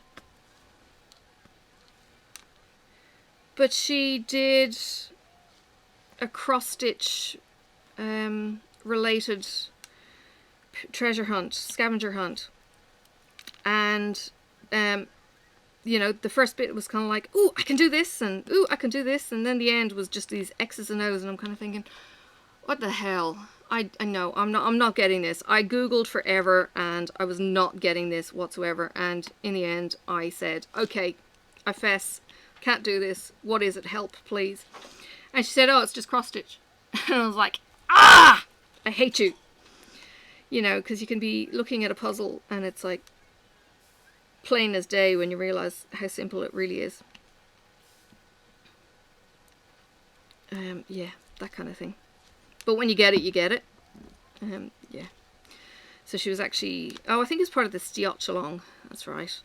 And yeah, when you got it, it actually spelt Grod or something, which was something that M had been, I don't know where grodding came from. I think it part and parcel of the whole Stiotch kind of play on words. And grodding was to grid your fabric. And we ended up getting patterns that say things like I grod therefore I am, and I'm not quite sure where the grod was, and things like orts. I don't know if orts is a thing. FFOs, I didn't know what an FFO was. I knew what a UFO was, unfinished object, and a FFO is a framed finished object. So you'll get FFOs in the diamond painting world. You don't usually get UFOs, although a whip is a UFO. Yes, abbreviations. I usually will Google them before I say, okay, I give up. What does it mean? Marcus, when we were dating, would talk to me in computer speak, which was like WTF. No, it wasn't even, it was NetSpeak. It wasn't even WTF. It was BRB, and he would write sentences in letters. If that, you know, TTYL, and there was a couple of things that I kind of went, okay, that makes sense. You know, I understand what that means, and, you know, in context, it made sense. And then there was a couple that went whoosh, and I'm kind of thinking, what the hell does that mean? And rather than going, what does that mean? First off, I'd go to Google. And go this. It's a bit of a hard habit to break after 15 years. Yeah, but it's bloody good. Talking in 20 years. Shorthand. Yeah. Internet shorthand, almost. Somebody put a post up on one of the groups. I think it might have been on my photography group. And it showed a picture of shorthand, like that was learned back in the 80s. And I don't know if it was a joke or anything else, because they didn't translate it. But it could have easily been, you know, somebody cracking a joke in shorthand. But yeah, there is very much a place for some of this shortened speak, I guess. I certainly use it and then kind of think, oh, they're not going to know what this means. But then somebody else wrote an email to... and I used, I think, the in-house abbreviations, and they're going, what does that mean? And it was like, well, you've just supplied the paperwork for it, so you should know. And no, I had to spell it out to them. But at least they asked. But it wasn't a big, you know, a state secret. And in work, we have system acronyms for the computer software programs. Oh dear God, and they change them all the damn time, and it's changing from one stupid thing to an even more stupid thing, and it's like, oh God, it's crazy. It drives me scatty. Like, they don't even make sense. There's actually a meme going around at the moment. The Australian Research and Space Exploration, and of course the letters for that is arse. It's like, is this for real? I was like, is this really a piss take? I was just, oh God, it was funny. Yeah, things like that. Yes, bad. And I know people still get stuck on the whole, what does whip mean? I see it all the time on Facebook. I wonder if they're going to go to the moon. Oh dear. Yeah, but people still get stuck on Facebook. It's funny how people will ask first rather than research first. You know, I'm sure if I was to go to the computer and put in WIP, what's a WIP, a WIP, Google would tell me in a heartbeat, and, you know, they wouldn't necessarily have to say what it is. I know there were some abbreviation kind of dictionary sheets floating around in some files in some of the groups. Again, that's something that doesn't happen. Look, one of the groups I admin for, we actually have it up in the announcement, right? When you go onto a Facebook group, the first thing you see, the first thing you see is the most recent announcement, right? So you get people coming into the group and they're going, where's the site address? How do I order? And it's like, do you just come into a group and you go, I'm going to ask the dumb question rather than read a bit about the group, see how this group, you know, smells, feels, and all that kind of thing. What kind of sense of humor have we got here? What are the previous posts? Is that not something that we do anymore? You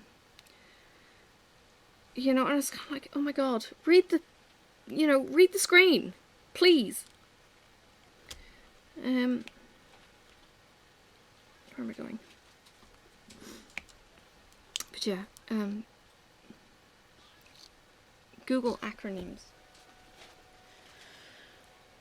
And then, of course, you're not always going to get it right. I have gone and looked up something and I've got completely the wrong answer, but sometimes you get a hint of what one of the letters might stand for, and it's like, oh, that. Right, now it's making a bit more sense. Yeah, well, one of the phrases being bandied about recently on the interwebs is dillygaff. And I had somebody that I worked with who actually had a dillygaff sticker on his car. And when I first saw it, I was like, what the? And it was like, oh, and now I can't get the damn phrase out of my head. You know, some of the army phrases that you use. Snafu and... oh, what's the other one that drives me up the wall actually once it gets into my head? So yeah, maybe I'll stop there. Yeah, there are some funny ones.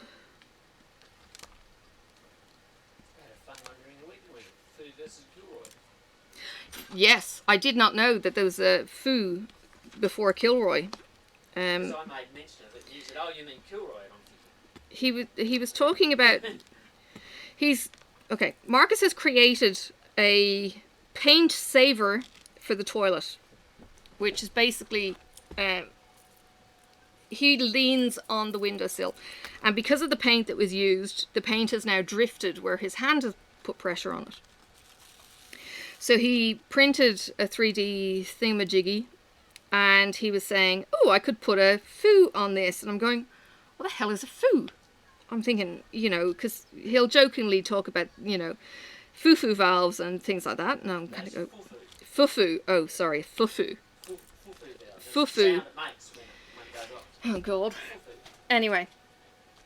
So I didn't know what the hell he was talking about, and I'd never heard of a foo before. And it turns out he found what a foo was, asked Google, I think, and then he got a picture of the foo, and it's basically the figure of a nose and hands over the wall, and you know, you've got the wall kind of cutting off the rest of the face. I said, oh, that's Kilroy. That's how I knew it from.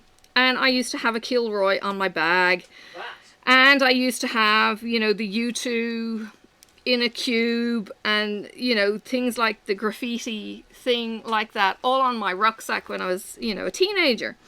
Well, I never knew what a foo was, but then when we figured out it's the same concept, we tried to figure out who came first, the foo or the Kilroy. And apparently the foo came about from World War whatever, one, and Kilroy came out afterwards. Australians did the foo, and then the Kilroy was English. Yeah, World War II or something. So yeah, interesting. So yeah, we had similar kind of knowledge, but or shared experience, but not quite the same.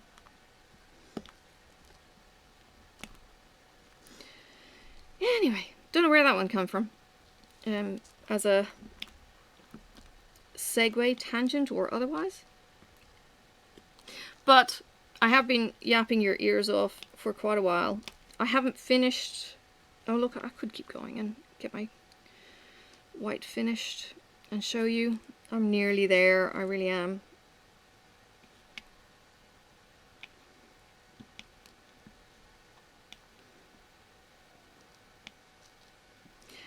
The one thing I have found with the poured glue on this is that it does allow for the drills to shift quite easily, and you absolutely need to roller it afterwards, because I'm literally just dabbing them.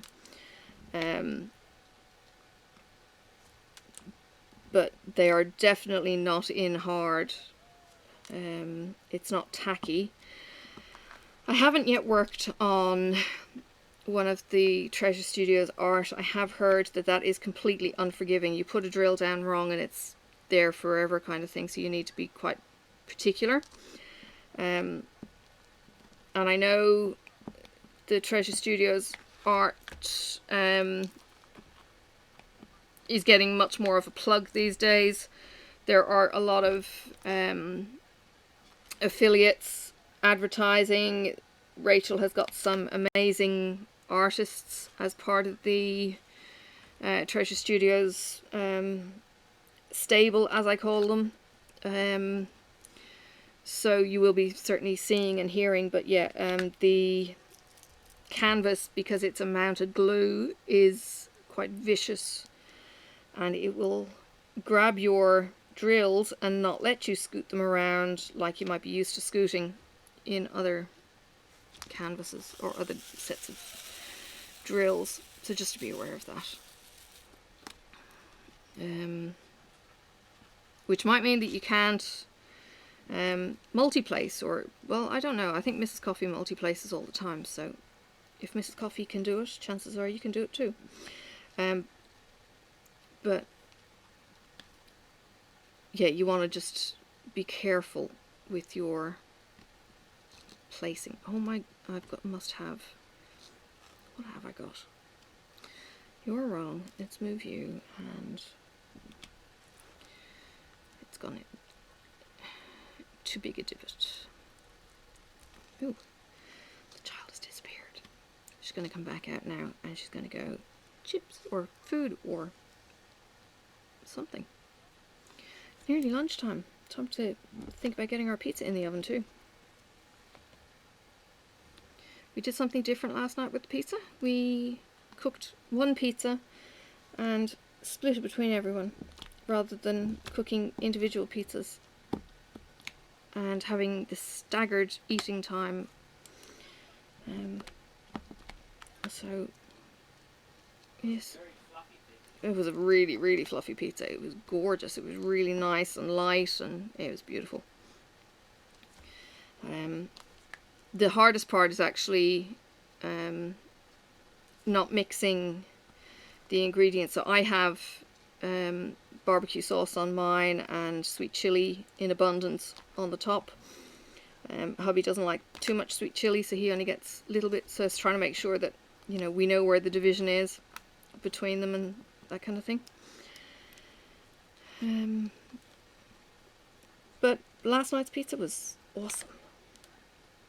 And we've not cooked today's pizza. What we used to do was cook my whole pizza, his whole pizza, and then reheat the pizza the next day.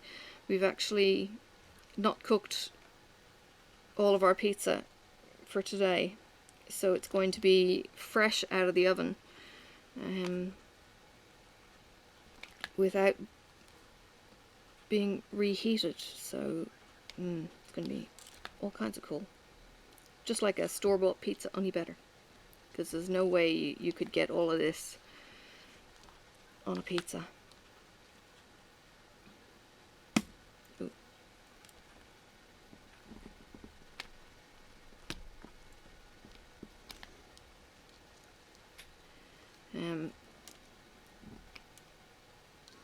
Sophie's getting much more interactive and responsive.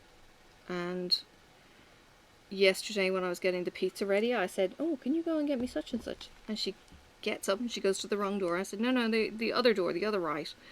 And she goes to the correct door, and she gets out the whole bag of onions.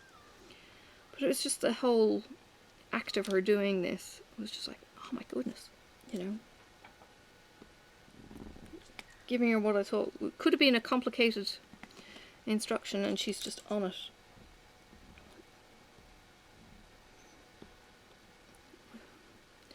She's all kinds of cool.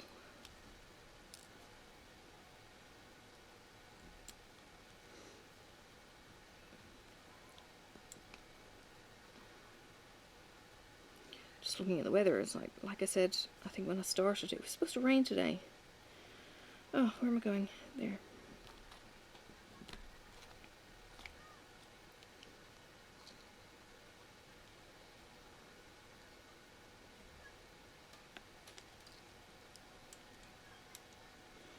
And a friend goes and takes photos of mushrooms. She said she ended up checking on the weather the night before, and Google said it's going to be the only good day in the stretch of the week, so she went wherever she goes to take her mushroom pictures.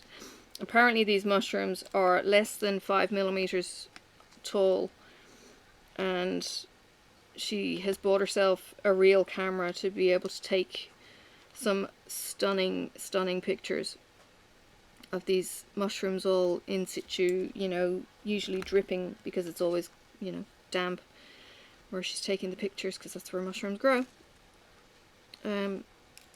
But there are these tiny little mushrooms that are almost see-through, you know, or pale purple, or just incredible colours. Some of them just look like, you know, mouldy fungus kind of thing, but some of them are really pretty. It's really cool to see. Like I say, I don't know where she goes. She does keep the location pretty private because she doesn't want them destroyed, and I get that. But I think it's also coming to the end of the season, potentially, she said.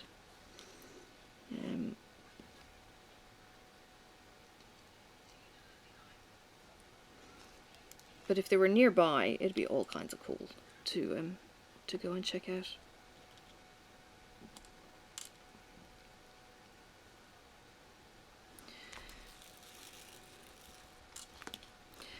There doesn't seem to be an awful lot of white left over. Like, I've got some in the bag, the static in the bag, and I'm getting to the point where I'm going, oh, am I going to have enough?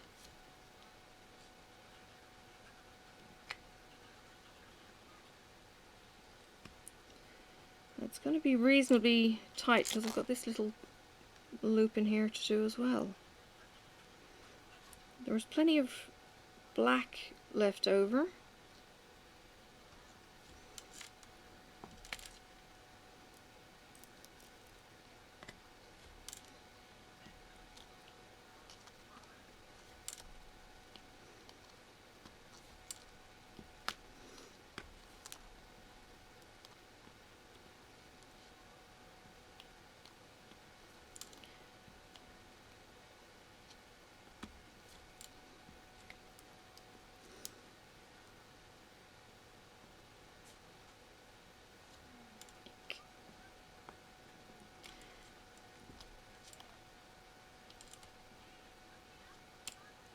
He's getting to the pointy end, and it's like, oh, it's like, quick, hurry.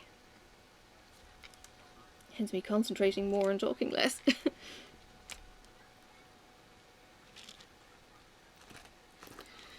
And these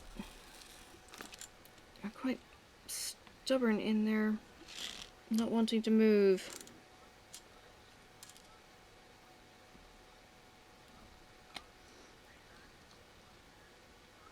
And then you got the odd one that's upside down, that's mucking up the rest of the line that I want to pick up.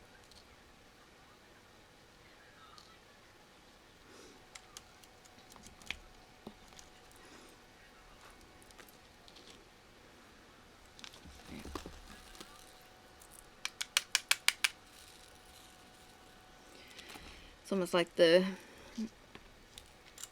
heads have stuck upside down or something.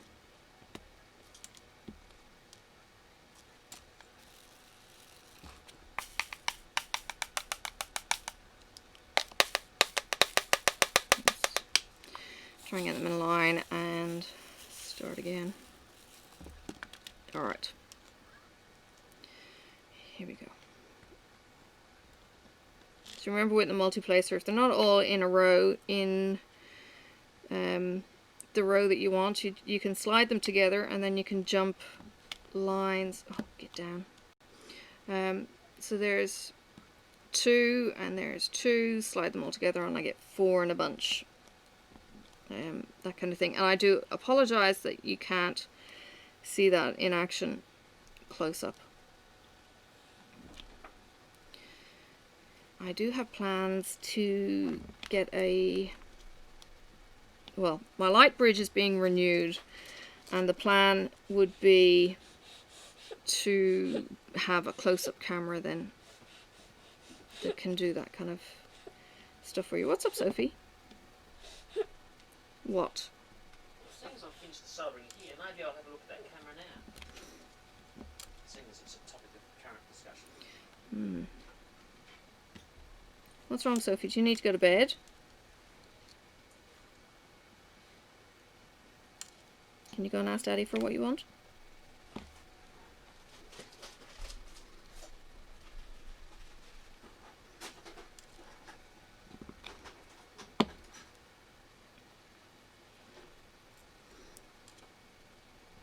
Do you need a nappy change? Have you done poos? Have you done wees?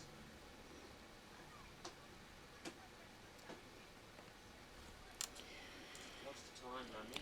Time is lunchtime. 25 past 12. It's about bedtime. Mm. Time, isn't it, Sophie? Can I tuck you in?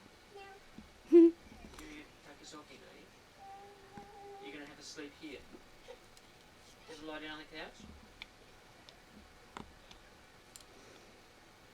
One of the things she's been saying is not just no, she's been saying no, I don't want. No, without the eye. Or don't want. Well, yes. And the kind of sulky tone. No, I don't want. Which is all kinds of expressive in itself. So, unfortunately, makes Mum and Dad crack up laughing at her emphatic no. It's not just no, it's no, I don't want. Only that doesn't always work because it needs to be, you know, well, no, you've got to have 2 more bites, so I don't want you to say no. So she's getting it back at her now. Yeah, we're nice parents like that. So, there's a camera. Oh, okay. In its little test housing. Actually needs to go that way up. That's a bit too colourful for you, is it? No, it's okay. I mean, yes, it's colourful, but I just want my bridge changed. Yeah. We ran out of copper, I think, for the main bit of the bridge, and then it was just other jobs got pushed into its way and everything else, so it got stopped.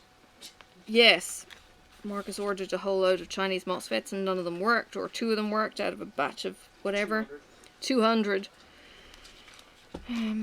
Yes, I think I'm done. I think I'm done on the white.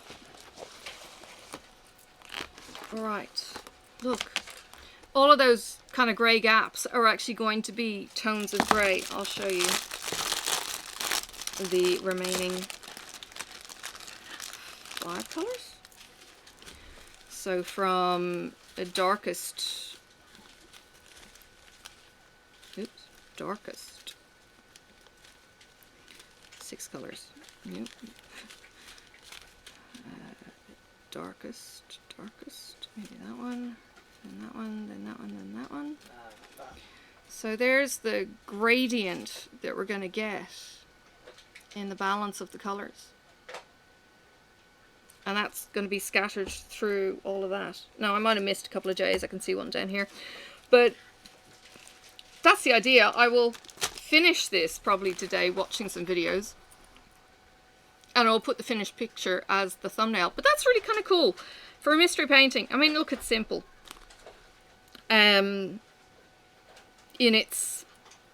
It's black, it's white, you don't know what it is, it's a decent size, and far out, it's taken me 2 days maybe to finish it. And this is the confetti bit, so I'm going to be slower on that anyway, but it's like, woohoo, win! Alright, okay, I'll let you go. I have definitely talked your ears off today about all sorts. Now, yes, as I said, please apologise if I've offended anybody in some of my chatter. I'm not having a go at people and their particular stories. I am just talking in general, and you know, I'm Irish, so I can talk shite. So please don't be offended. And you know, I'm quite open to being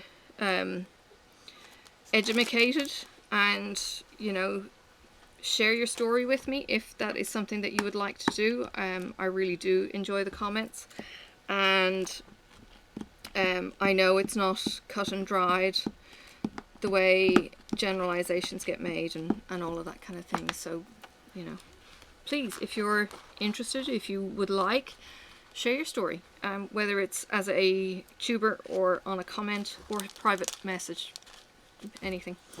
Yeah, but certainly don't feel like I was attacking any particular people. Not my intention whatsoever.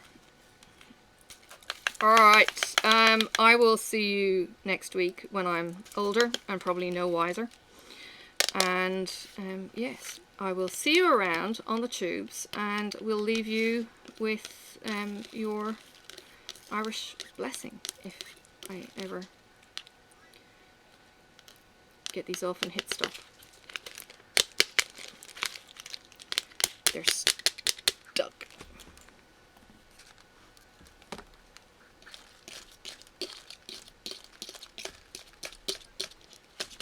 We gone yet? Can we go? I'll do the Barbie. Oh, my face hurts so much.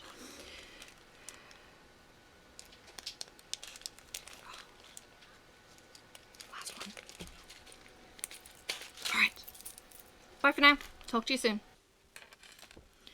May the road rise up to meet you. May the wind be always at your back. May the sun shine warm upon your face, and the rain fall soft upon your fields.